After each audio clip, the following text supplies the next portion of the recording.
ꯃꯌꯥꯝ ꯄꯨꯝꯅꯃꯛꯄꯨ ꯈꯨꯔꯨꯝꯖꯔꯤ ꯉꯁꯤ ꯑꯩꯈꯣꯏꯒꯤ ꯃꯌꯥꯝ ꯄꯨꯟꯅ ꯈꯪꯃꯤꯟꯅꯁꯦ ꯍꯥꯏꯅ ꯄꯨꯗꯨꯅ ꯂꯥꯛꯆꯔꯤꯕ ꯑꯦꯛꯖꯥꯝ ꯑꯁꯤ ꯃꯃꯤꯡꯗꯤ ꯀ꯭ꯋꯦꯠ ꯀꯧꯏ ꯀ꯭ꯋꯦꯠꯁꯦ ꯃꯃꯥꯡ ꯆꯍꯤꯁꯤꯡꯗꯁꯨ ꯑꯗꯨꯝ ꯇꯧꯗꯨꯅ ꯂꯥꯛꯏꯕꯅꯤ ꯀ꯭ꯋꯦꯠꯀꯤ ꯍꯟꯗꯛꯀꯤꯁꯤ ꯀ꯭ꯋꯦꯠ PG ꯍꯥꯏꯕꯅꯤ ꯃꯥꯁꯇꯔ ꯇꯧꯕꯤꯅꯤꯡꯕ ꯏꯆꯤꯟ ꯏꯅꯥꯎꯁꯤꯡ ꯁꯥꯏꯟꯁ ꯑꯣꯏꯔꯣ ꯑꯥꯔꯠꯁ ꯑꯣꯏꯔꯣ ꯀꯃꯔꯁ ꯑꯣꯏꯔꯣ B.Edꯄꯨ ꯑꯣꯏꯔꯣ ꯅꯠꯇ꯭ꯔꯒ MBAꯄꯨ ꯑꯣꯏꯔꯣ ꯑꯗꯒꯤ ꯑꯇꯩ B.Tech ꯑꯣꯏꯔꯕꯁꯨ ꯑꯗꯒꯤ ꯑꯇꯣꯞꯄ ꯂꯥꯏꯟꯁꯤꯡꯗ ꯑꯦꯒ꯭ꯔꯤꯕꯨ ꯇꯝꯃꯨꯔꯁꯨ ꯑꯇꯣꯞꯄ ꯂꯥꯏꯟ ꯆꯦꯟꯖ ꯇꯧꯅꯤꯡꯕ ꯁꯤꯐ ꯇꯧꯅꯤꯡꯕ ꯏꯆꯤꯟ ꯏꯅꯥꯎꯁꯤꯡꯅ ꯁꯤ ꯀ꯭ꯋꯦꯠꯀꯤ PGꯁꯦ ꯊꯥꯔ ꯃꯇꯨꯡꯗ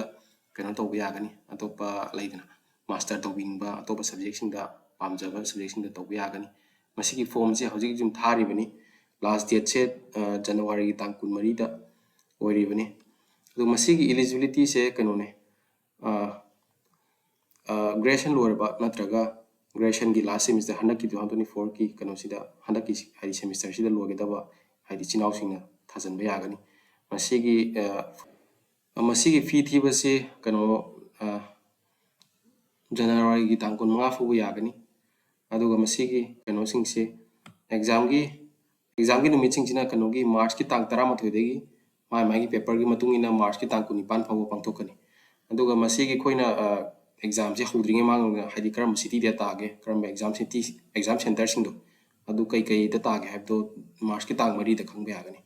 ꯑꯗꯨꯒ ꯃꯥꯒꯤ ꯑꯦꯛꯖꯥꯝꯒꯤ ꯇꯥꯏꯃꯤꯡꯁꯦ ꯍꯧꯖꯤꯛ ꯑꯁꯤꯗꯗꯤ will be announce later on the website ꯍꯥꯏꯕ ꯋꯦꯕꯁꯥꯏꯠꯁꯦ ꯑꯩꯈꯣꯏꯅ ꯍꯧꯖꯤꯛ ꯚꯤꯗꯤꯑꯣꯁꯦ ꯁꯦꯝꯕ ꯃꯇꯝꯁꯤꯗꯗꯤ ꯀꯩꯅꯣ ꯇꯧꯔꯦ ꯃꯈꯥꯗ ꯑꯩꯈꯣꯏꯅ ꯀꯩꯅꯣ ꯍꯥꯞꯆꯈꯤꯕꯅꯤ ꯑꯦꯛꯖꯥꯝꯒꯤ ꯇꯥꯏꯃꯤꯡꯁꯦ ꯁꯤꯞ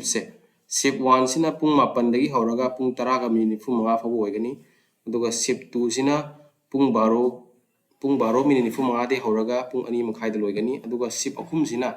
ꯊꯥꯔꯠ ꯁꯨꯕ ꯁꯤꯞꯁꯤꯅ ꯄꯨꯡ 4:30ꯗꯒꯤ ꯍꯧꯔꯒ ꯄꯨꯡ 6:35ꯗ ꯂꯣꯏꯒꯅꯤ ꯑꯗꯣ ꯃꯌꯥꯝꯁꯤꯗ ꯄꯨꯡ 7ꯗ ꯍꯧꯔꯦ ꯍꯥꯏꯔꯒ ꯄꯨꯡ 7ꯗ ꯗꯥꯏꯔꯦꯛ ꯑꯗꯨꯝ ꯇꯧꯔꯗꯤ ꯃꯌꯥꯝ ꯑꯦꯛꯖꯥꯝꯁꯤ ꯀꯩꯅꯣ ꯇꯧꯕ ꯊꯥꯕ ꯌꯥꯍꯜꯂꯛꯑꯣꯏ ꯁꯤꯒꯤ ꯃꯥꯡꯖꯧꯅꯅ ꯍꯥꯏꯗꯤ ꯃꯣꯏꯒꯤ ꯔꯤꯄꯣꯔꯇꯤꯡ ꯇꯥꯏꯝꯁꯦ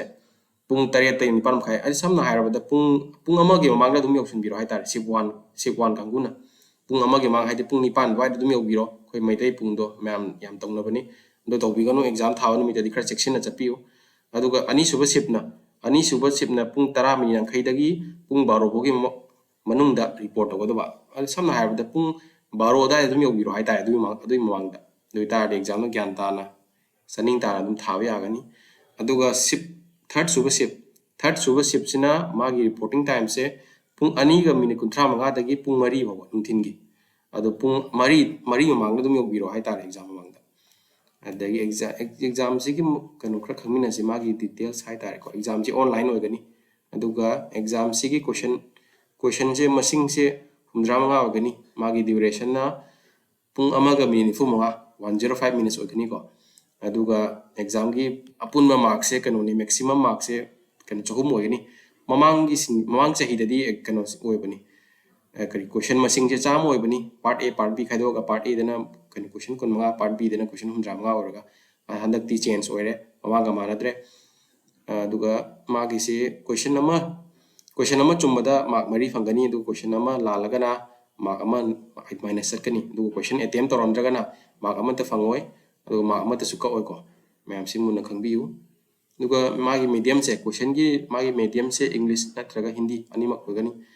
ꯑꯗꯨꯒ ꯑꯇꯣꯞꯄ ꯂꯦꯡꯒ꯭ꯋꯦꯖꯀꯤ ꯄꯦꯄꯔꯁꯤꯡꯗꯗꯤ ꯃꯥꯏ ꯂꯦꯡꯒ꯭ꯋꯦꯖꯀꯤ ꯃꯇꯨꯡ ꯏꯟꯅ ꯑꯗꯨꯝ ꯑꯣꯏꯔꯅꯤꯀꯣ ꯂꯦꯡꯒ꯭ꯋꯦꯖ ꯅꯠꯇꯕ ꯄꯦꯄꯔꯁꯤꯡꯒꯤꯅꯤ ꯃꯁꯤꯅ ꯑꯗꯒꯤ ꯑꯇꯩ ꯀꯩ ꯂꯩꯔꯤꯒꯦ ꯍꯥꯏꯕꯗꯨ ꯃꯈꯥꯗ ꯌꯦꯡꯃꯤꯟꯅꯁꯤ ꯐꯤꯒꯤ ꯃꯇꯥꯡꯁꯦ ꯃꯌꯥꯝ ꯈꯪꯅꯤꯡꯉꯝꯒꯅꯤ ꯐꯤꯁꯦ ꯁꯤ ꯃꯌꯥꯝ ꯍꯥꯏꯖꯔꯛꯀꯦ ꯑꯩꯈꯣꯏꯒꯤ ꯑꯦꯄ꯭ꯂꯤꯀꯦꯁꯟ ꯐꯤꯁꯦ ꯖꯦꯅꯔꯦꯜ ꯀꯦꯇꯦꯒꯣꯔꯤꯗ ꯂꯩꯕ ꯏꯆꯤꯟ ꯏꯅꯥꯎꯁꯤꯡꯒꯤꯅ up to 2 ꯇꯦꯁ ꯄꯦꯄꯔ 2 ꯐꯥꯎꯕꯗꯤ 1,100 ꯑꯣꯏꯒꯅꯤ ꯑꯁꯤꯗꯒꯤ ꯍꯦꯟꯅ ꯊꯥꯒꯦ ꯍꯥꯏꯔꯒꯅ ꯄꯦꯄꯔ 3 ꯅꯠꯇ꯭ꯔꯒ ꯄꯦꯄꯔ 4 ꯊꯥꯒꯦ ꯍꯥꯏꯔꯒꯅ ꯄꯦꯄꯔ ꯃꯁꯤꯡꯒꯤ ꯃꯇꯨꯡ ꯏꯟꯅ ꯂꯨꯄꯥ 400 ꯄꯦꯄꯔ ꯑꯃꯗ ꯍꯦꯟꯒꯠꯂꯛꯀꯅꯤ ꯑꯗꯨꯒ OBC ꯏꯆꯤꯟ ꯏꯅꯥꯎꯁꯤꯡꯅ OBC NCL ꯑꯗꯒꯤ ꯖꯦꯅꯔꯦꯜ EWS ꯀꯦꯇꯦꯒꯣꯔꯤꯗ ꯂꯩꯕ ꯏꯆꯤꯟ ꯏꯅꯥꯎꯁꯤꯡꯅ up to 2 ꯇꯦꯁ ꯄꯦꯄꯔ ꯐꯥꯎꯅ 1,100 ꯑꯣꯏꯒꯅꯤ ꯑꯗꯣ ꯁꯤꯗꯩ ꯑꯍꯦꯟꯕ ꯊꯥꯒꯦ ꯍꯥꯏꯔꯒꯅ ꯂꯨꯄꯥ 500 ꯄꯦꯄꯔꯒꯤ ꯃꯇꯨꯡ ꯏꯟꯅ ꯂꯥꯛꯀꯅꯤ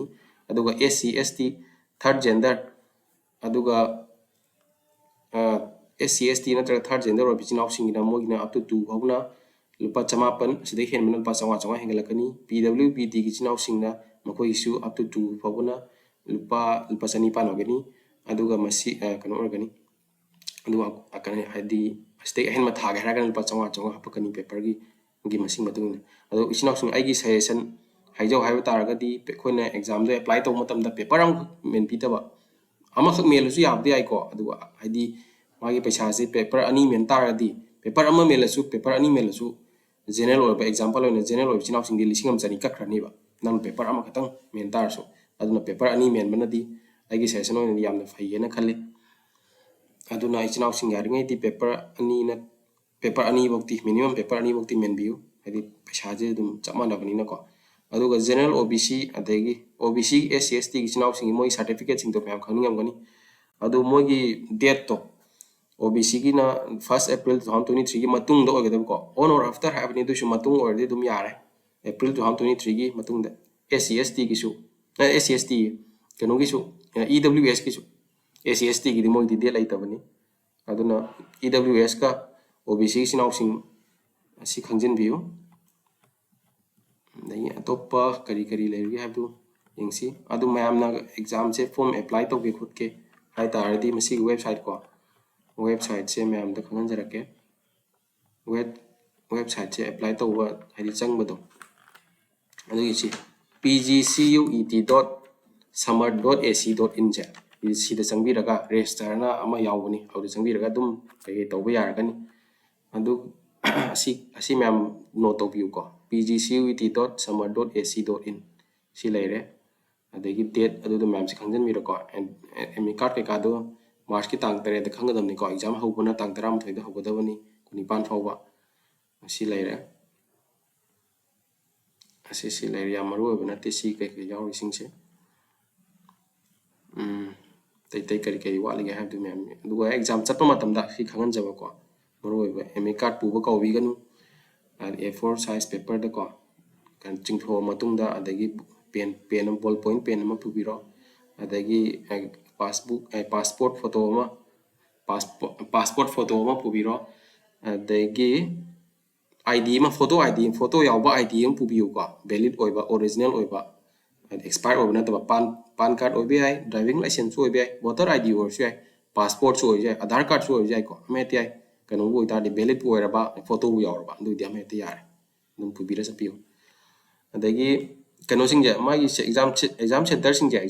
je koina zum sidadi yawdre dum chinna dum hajirake manipur gi imphal khatani ko aduga anakpada koina